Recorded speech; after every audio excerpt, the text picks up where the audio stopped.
Hello and welcome to Travel Days 2020, presented by the Italian National Tourist Board. I'm Huntley Mitchell, editor of Travel Weekly, and I'm here to tell you about a few house rules before we kick off proceedings. You'll notice in the top right corner a chat function, which you can use to communicate with your fellow attendees. However, our moderator will boot anyone who uses this inappropriately. One strike and you're out. If you want to share anything Travel Days related on social media, please feel free to use the hashtags Travel Days and Travel Days 2020. Finally, we also have a poll that we'll be conducting at the end of the session, so feel free to share what you think before you leave. Now, on with the session. Welcome everybody, my name is Emanuele Attanasio and I manage the Italian National Tourist Board for Australia and New Zealand. We are very proud to be presenting Travel Days to you this year, and I'm particularly excited because you're about to hear from our Marketing and Promotions Director, Elena Rossi, who will be speaking to you from Italy. Our Director will be sharing some very useful insights on tourism sustainability, recovery and rebuilding. The Italian National Tourist Board has been promoting Italy for over 100 years, and I just briefly wanted to take this opportunity to tell you about our virtual exhibition portal which we have just launched. By navigating your way through our virtual museum, you will be discovering our history which dates back all the way to 1919. By going to the website which you can see on your screen, you'll be able to see our advertising campaigns dating back to the 1930s, which were designed by amazing Italian artists. And just before we connect to Elena Rossi, our director, just have a look at our brand new video for Italy.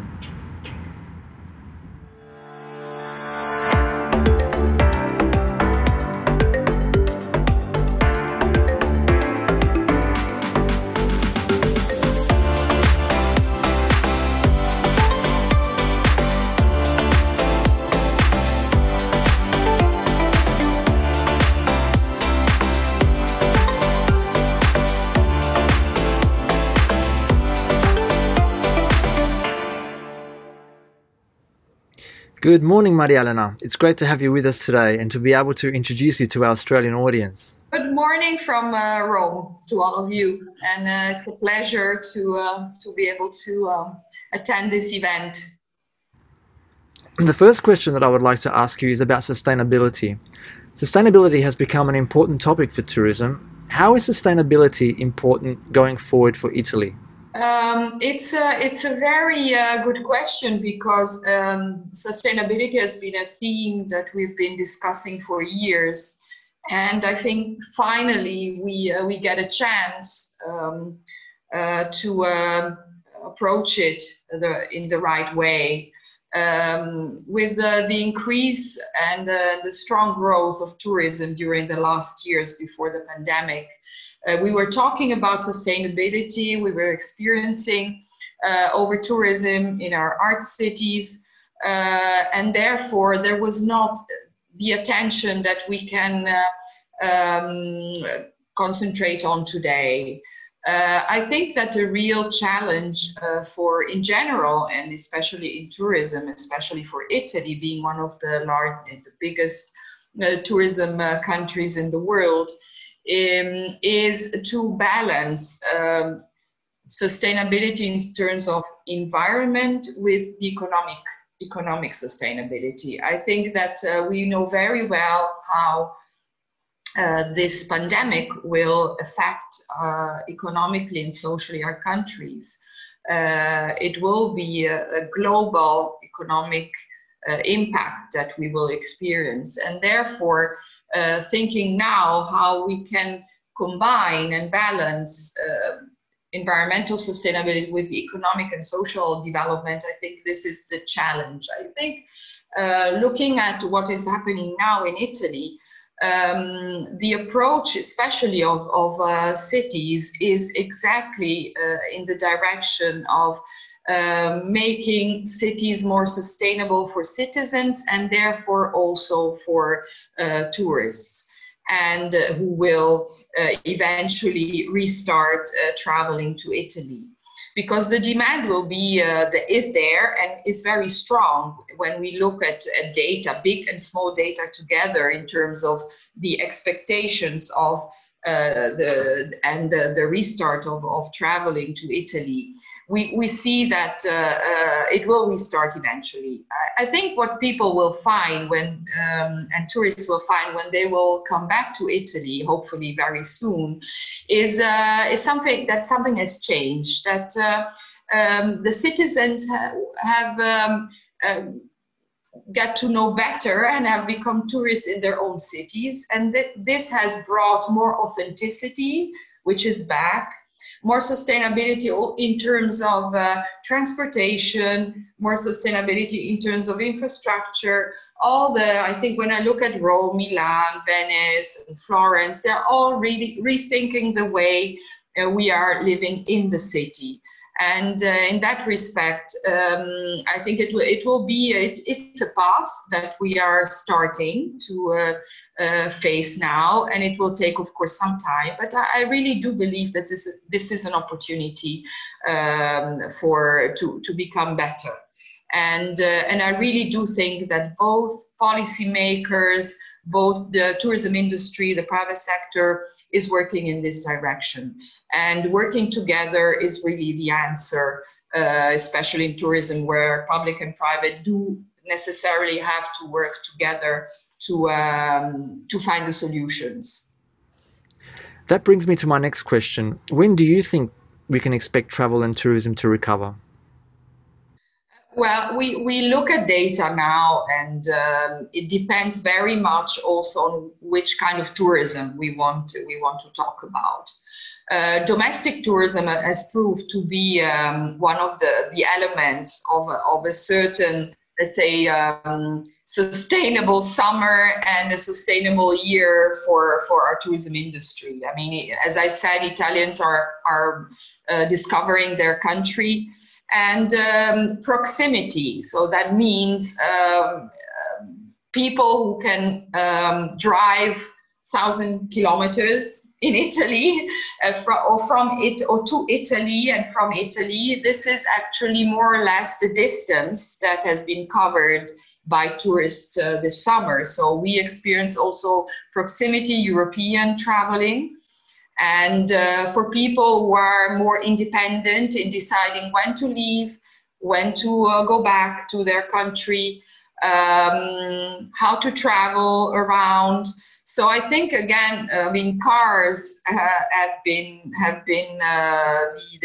the mean of transportation, because they allow this last minute, last second planning of the holidays, and also a feeling of security at the moment, of safety.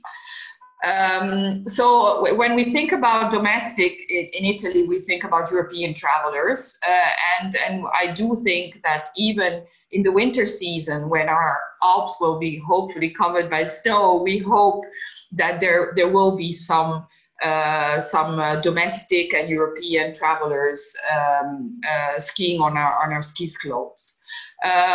When we look at the data overall, we know very well how Italy has a leadership in Europe for long-haul travelers. So it's #1 for Asian, Australian, American travelers in Europe. And these figures, of course, will take some time to be back, because I look also at the aviation perspectives, and we see how long it will take for the numbers, for the figures of 2019 to be back. So if I look at the figures of 2021 now, that have been issued by the aviation industry, we see that the figures are around 35, maximum 50% of the 2019, let's say, connections, and that means, of course, less volumes to Europe and in the world, and of course to Italy as well. So I think that the recovery will probably take some time, and therefore we have to figure domestic European travelers for 2021 and even 2022. Long haul will probably have less volumes, but hopefully more value. And this is exactly the strategy that we have been looking for even before the pandemic, thinking about what does it mean to have a value growth for a country like Italy,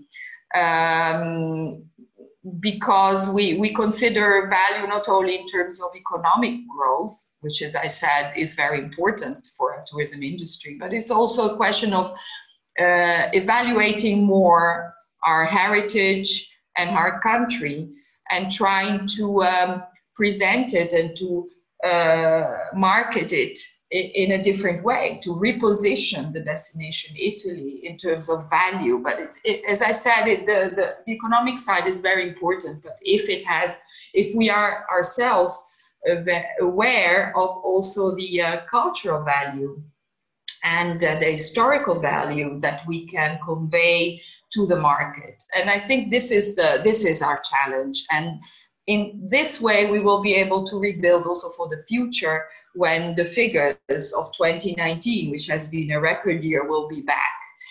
Probably in 2023, we expect it, if we look at all surveys that we are now all trying to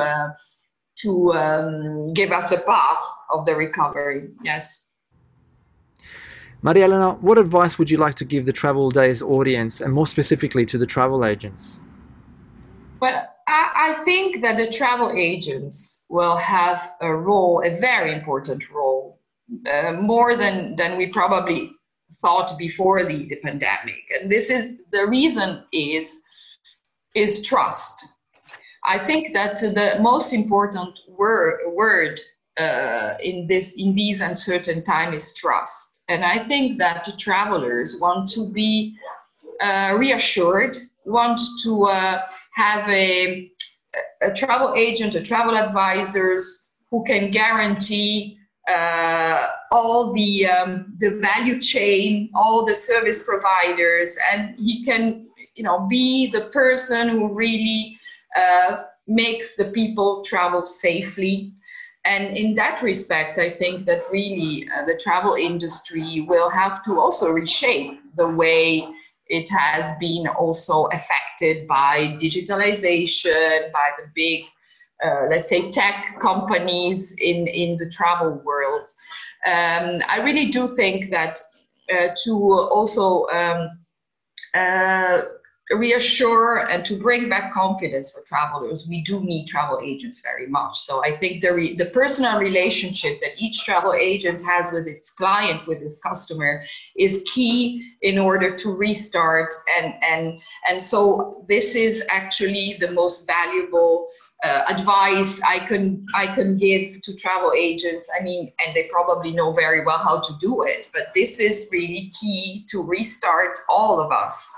And that's the reason why for us travel agents are key for the restart also of tourism towards Italy. I have one last question, Maria Elena. Why should Australians visit Italy? Many reasons, of course. I mean, we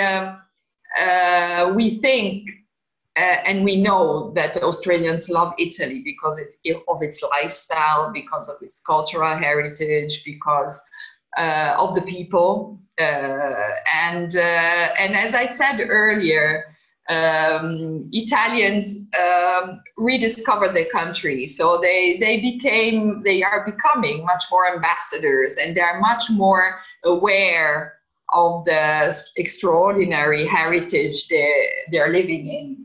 And I also think that talking also to friends and also experiencing myself traveling in Italy a lot during the last months, I realize how we get back, I said, to the roots, to authenticity. We want to get back to more authentic food and more authentic local products. And this is something that the tourists will find when the recovery will come in, and when Australians will be back to Italy.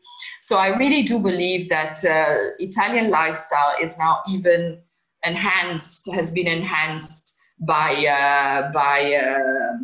this unfortunate situation.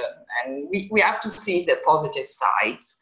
And of course, because also of the numbers that will be lower in the coming years. I mean, this is the best time to visit Italy as soon as it will be possible, and it will be safe, because the way you can experience now our art cities like Venice, Rome, and Florence, just to make a few examples, but also the way you can hike in the Alps, or experience our food and wine and our shopping. I mean, I think the coming years will be the best years, because the social distancing will be guaranteed, and you will find much more Italians eating on the terraces and then going to museums. So you will really be living like a local, which is a slogan, but it will be more true in the coming years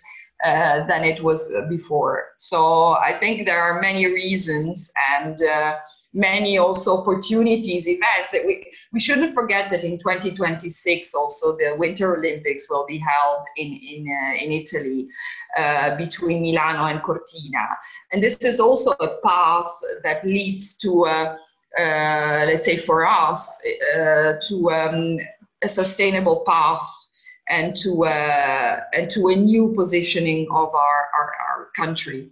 So many inspirations, and which I believe are very valuable for the Australian tourists. I'm sure of that.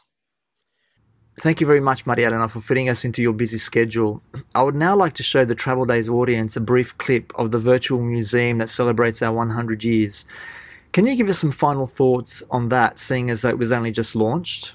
Yes, it's a very new opportunity, thanks to technologies that allows us to show this extraordinary heritage of the Italian Tourist Board, which was founded more than 100 years ago, and which has been a point of reference also by communicating through artists, photographers, and designers the beauties of Italy.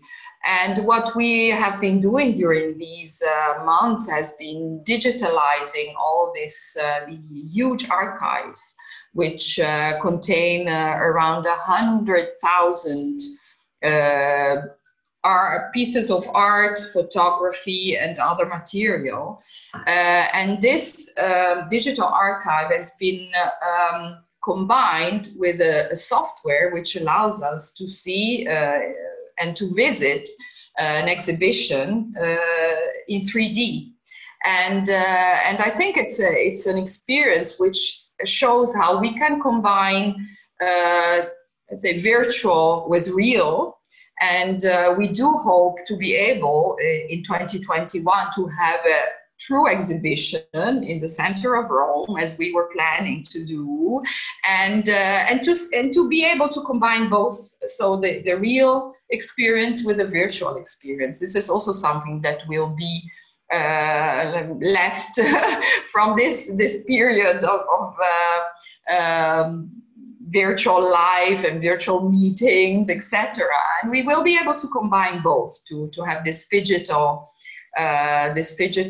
life, which was true before the pandemic, but now is really there. So I'm sure that you will enjoy this visit of our first virtual exhibition of our heritage, and more will come. And hopefully you will also, as Australians, will be able to visit also the real exhibition that will take place in Rome. So you will combine both experiences. So enjoy. Now, let's go inside. We are in the lobby, where a poster by Mino delle Site, dating from 1955, welcomes us on the right, and on the left we have a cover of Travel in Italy from 1935. Enid has divided the exhibition into 4 thematic sections, from the birth of the institution until the present day. The photographs and posters were chosen to represent each region, and give the visitor a tour of the country from both a photographic and artistic perspective. The pieces on display are just a glimpse of the more than 100,000 works preserved in Ennis's historical archives. Thank you again, Maria Elena, for those useful insights, and I'm hoping that international travel is not too far off. Although we are facing unprecedented times, I have no doubt that travel to Italy will return stronger than before. Italy is still very much in the dreams of Australian and New Zealand travellers because it is a country that has so much to offer. For example, 20 unique regions filled with art cities, mountains, lakes, villages, hilltop towns, fashion and beautiful beaches, 55 UNESCO World Heritage Sites and a tradition of great food and wine. I hope you enjoyed our presentation today. Arrivederci. Arrivederci.